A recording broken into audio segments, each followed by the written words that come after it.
Molt bé.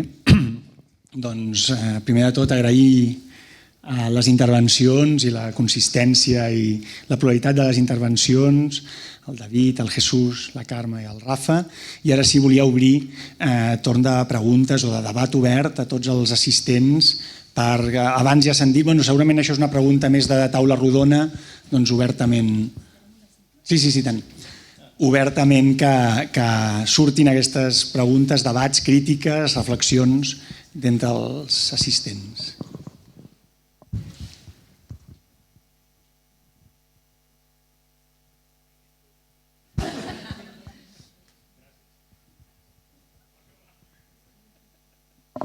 Gràcies per la vostra aportació, perquè crec que ha sigut molt interessant. Jo el que volia és, a partir d'un comentari que ha fet a l'inici el Rafa, que has comentat que els dissenyadors, sobretot, crec que has comentat directament, que són agents amb la capacitat per moldejar la realitat. M'agradaria, si podies comentar-me o precisar des de la vessant de com creus que intervenen aquí les competències creatives, perquè també han aportat amb l'ACU, amb l'informe, que una de les parts més requerides, diguem-ne, un dels requisits més importants que les empreses tenien en compte de cara als perfils dels dissenyadors era les seves capacitats creatives, que les tenien en compte i que per una altra banda trobaven que hi havia una mancança, tot i que hi havia una necessitat. Aleshores, dins d'aquest perfil, com definiries tu el paper de les competències creatives en el dissenyador actual respecte a l'entorn empresarial i la demanda que pot haver-hi? M'agradaria saber què interpreta el món empresarial per creatiu. Jo crec que tenen un imaginari i una realitat molt diferent a la que en podem tenir nosaltres. Hi ha una de les coses que crec que com a empresa nosaltres ens ha empoderat més, que és que la creativitat, com la tecnologia, és un anhel per moltes empreses, però en realitat la seva estructura d'eficiència, perquè les empreses tendeixen a ser eficients, menys recursos, màxim rendiment, no qualla amb la realitat creativa. La realitat creativa es fonamenta en una realitat dispars, a vegades poc ordenada, no necessàriament eficient, i que crea realitats que connecten amb realitats potencials que poder no es veuen en termes d'eficiència tan útils o tan rendibles. I crec que aquesta realitat, quan parlem en termes de creativitat, busquem que els perfils siguin més creatius, no encaixa ben bé amb el que moltes vegades una empresa té com a ment creativa. Com a ment creativa té algú artístic, amb un pensament poder alliberat, que va en bicicleta i que pren cafè sense sucre i car, per entendre'ns. I generar aquests espais que permeten, entre altres coses, cometre errors i connectar cases que a priori no li estàs demanant, per una empresa moltes vegades és com perdre el temps. Per què no veu una eficiència? Jo me'n recordo el meu pare, jo vaig començar a treballar, ell venia del món empresarial, i ell sempre tenia la sensació que jo estava tota l'estona perdent el temps. Això és una cosa molt divertida també que ens va passar fins fa poc. Nosaltres anàvem a casa del nostre gestor, ara ja el gestor ve a casa. Dius, bueno, alguna cosa ha canviat, no? I és molt divertit el gestor perquè sempre ens veu amb converses divertides, absurdes, que tenen molt a veure amb el no-res, i que després, al cap d'unes setmanes, uns mesos, es veuen convertides en campanyes i campanyes que tenen un impacte social important. I ell, al principi, cada cop que ens veia perdent el temps, perquè no ho veia com algo eficient, pensava, hòstia, aquesta gent, realment, l'empresa funciona però no treballen. Jo crec que hi ha una sensació en termes de treball / eficiència que no connecta amb la realitat de la creativitat, amb el sentit de que per poder ser creatiu necessites un espai de temps i del no-res que moltes empreses no estan preparades per assumir. I en aquest sentit, crec que en aquest nou paradigma, realitat empresarial, moltes empreses com la nostra són necessàries per generar noves idees de valor quan encara no estan preparades. El gran problema que hi ha és que aquestes empreses pensades en termes d'eficiència no donen l'espai perquè hi hagi gent creativa que pugui créixer en una realitat complementària. i el que ells estan buscant en termes de paràmetres és una cosa molt diferent al que ells opinen que és la creativitat, crec jo. Per mi una persona creativa és qualsevol persona, de fet tenim gent que, me'n recordo l'últim perfil que va ser un noi que vam contractar i es dedicava, estava ajudant a un estudi a pintar-lo literalment, pintava. Avui dia és un noi de motion i segurament moltes empreses se'l rifarien per poder treballar amb ells. Penso que hi ha un espai potencial per qualsevol perfil, tingui formació o no en tingui. De fet, nosaltres ja no, quan contractem ni mirem els currículums, sincerament. Entrevistem la persona, veiem si té unes determinades aptituds i talent i li donem espai o canxa per recórrer. Jo crec que això les empreses avui dia, tal com estan estructurades i avançades, no estan preparades per acceptar la creativitat com a motor de canvi intern pels seus mateixos processos. Per tant, dubto que el que ells pensin com a perfil creatiu sigui el mateix que el que penso jo com a perfil creatiu, per entendre'ns. No sé si resposa a la pregunta. Sí, moltes gràcies. Jo, escoltant-te, perdona, només que dins d'aquesta taula rodona estem molt representats, sobretot la part del món educatiu o acadèmic i respecte al disseny. Potser hauria estat interessant també poder incorporar a l'altra banda, és a dir, aquests que també són els agents que provoquen que ens puguem integrar ben dins del món empresarial, que podrien ser, evidentment vosaltres en sou part, però crec que per interpretar bé quines són les seves percepcions i les seves necessitats i sobretot el que heu apuntat de la percepció de la que és un dissenyador avui en dia, ja ens costa autodefinir-nos, com comentava, el fet que no soc un subgrup del disseny i nosaltres mateixos no ens definim correctament. També hauria estat interessant sentir l'altra banda i com ens interpreta i després veure des del món acadèmic de l'altra banda com ens integren dins dels engranatges de les empreses, perquè possiblement falti aquesta part. Jo tinc la impressió, perquè parlem amb moltes companyies, amb gent que són els que diuen decision makers, són gent que té capacitat de prendre decisions, i crec que el gran problema que hi ha és que en el fons gran part de la comunicació /disseny està en mans en departaments de màrqueting que han estat formats en escoles de negoci amb criteris d'eficiència molt diferents amb els criteris de transformació i creativitat en els que formem en espais com poden ser en l'àmbit de disseny, i crec que això genera un xoc moltes vegades frontal. I en termes creatius, la realitat del que es busca amb aquest tipus de paràmetres més vinculats al màrqueting són totalment diferents als que podríem... Llavors, hi ha una cosa que es produeix, me'n recordo que vaig conèixer un director creatiu a Llatinoamèrica que em va dir que per generar bones idees creatives és com un partit de tennis o de ping-pong. Necessites tu disparar la pilota i que et torni. Si tu ets molt bo però l'altre és molt dolent, la partida s'acaba ràpida.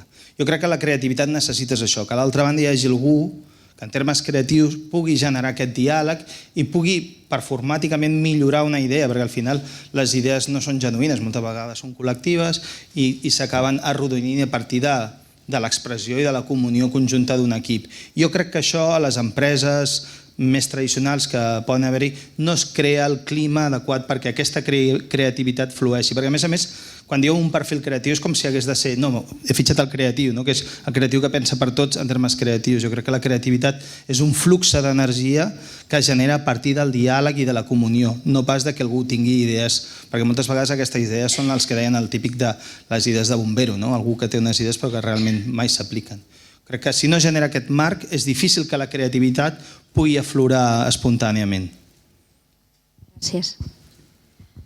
Recollo 3 cosetes amb tota la intenció polemitzadora. Jo els dic als meus estudiants i tal, quan parlen de la creativitat, això és una tonteria. Això res. A la que saps el truco és fàcil. La creativitat no és un problema, el problema és la desconnexió. Llavors aquí introdueixo 2 conceptes japonesos, que també tinc una trajectòria en aquest terreny. Es diu Mae i Kimusubi. Mae és la distància que uneix i Kimusubi és l'harmonia. La creativitat és l'harmonia amb el receptor. Ser creatiu i desconnectar-se és fàcil. estan com està al relleus 4% i sortir corrents i no portar el testimoni. Però és que el bo és portar el testimoni. És a dir, què és el que ha de fer el disseny? Harmonitzar-se, portar la societat del lloc que està al lloc on vol anar. Ser creatiu i anar sol, això no serveix per res, per l'ego, per la vanitat, per al seu emocional. Però agafar una població, un col·lectiu, un producte i avançar i desplaçar i conduir, això és la creativitat, això és el projecte de disseny. I això com es pot fer? Per exemple, desplaçant el màrqueting, assumint rols de gestió i de coordinació. Per què m'ho han d'explicar a mi? Jo soc més útil, puc pensar, puc generar estratègia i a més soc creatiu. I cobro no 3 sous, perquè tinc 3 capacitats, cobro 2, guanyo més, no seran 600 euros. De fet, moltes vegades ens trobem que hi ha entorns que quan aquests informes han de prendre forma real, no saben com fer-ho. És molt fàcil definir és molt difícil traduir això amb un vehicle, amb un artefacte que et porti saben medir una realitat medible, però no medir una realitat que moltes vegades se'ls escapa. Jo crec que aquí, diguem que han guanyat la partida certes escoles de negoci a apoderar-se del llegat comunicatiu i diguem que marginar aspectes com el disseny i la comunicació. Servir en safata de plata la fortuna. Totalment. Els hi hem donat. I s'ho han quedat i no ho reclamem. Jo això ho reclamo, Afortunadament. Això és que jo també.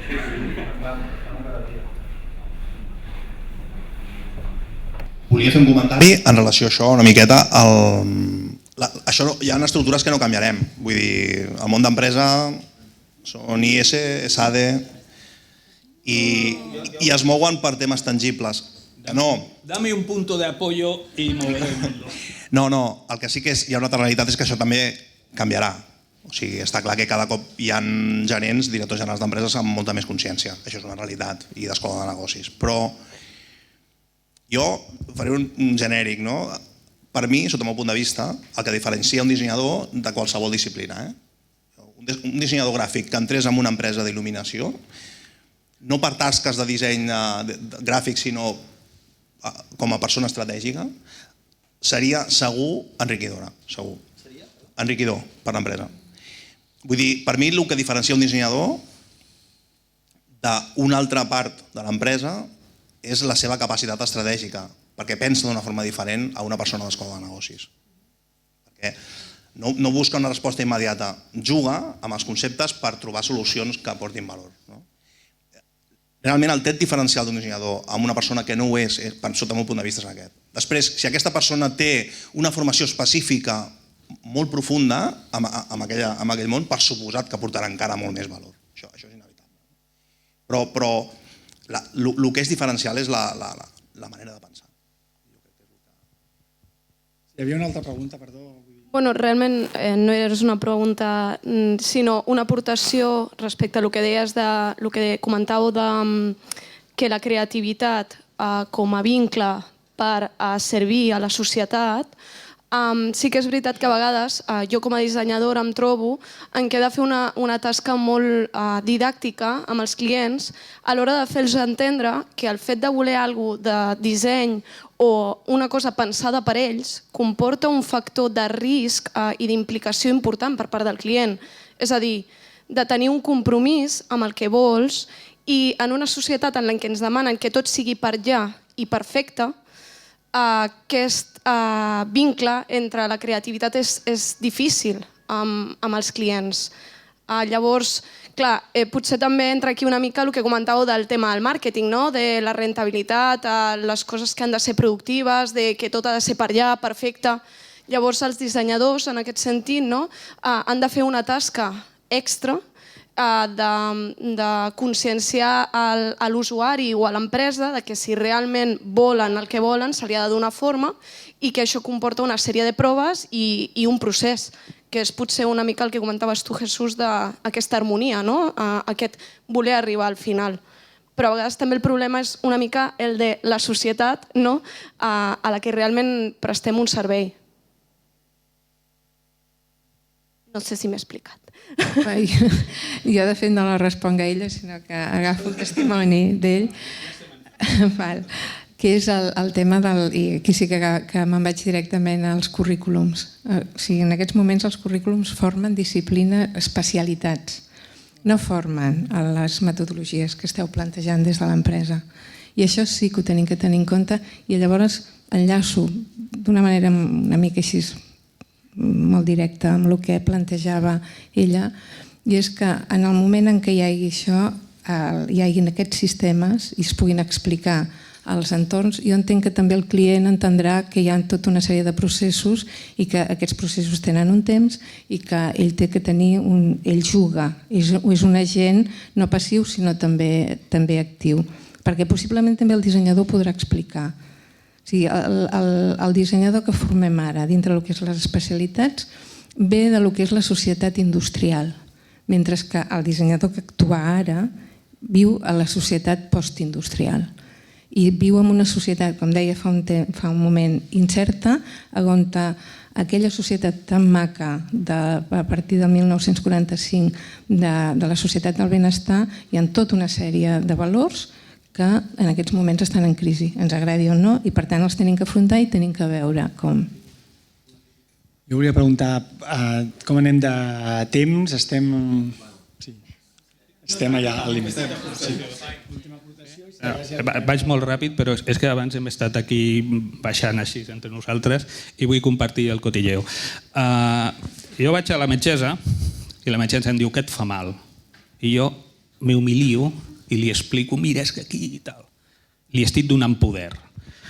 Quan jo m'hi dedicava al disseny amb professionals i venia la gent i tal, jo els deia, quin problema tens? I quan em deien que no tenia problemes, diu, pots marxar-te. I quan confessaven el seu problema, hi trobaven solucions. Això és empoderar el disseny. Què fem? Solucionar problemes. M'has d'explicar el teu problema i a partir d'aquí jo et solucionaré. Estic donant-li valor a la meva activitat. Però jo he de saber què faig. Llavors, clar, diu, vull un fulletó. Vale, t'ho faig. T'ho faig. No, quin problema tens? És a dir, canviar l'actitud. Jo l'ajudo. Aquesta és la meva missió. Aquesta és la missió del disseny, ajudar. Sense vanitat, sense egoisme, sense soberbia, sense el que vulgueu o amb tot això. Però si jo l'ajudo, ell em respectarà.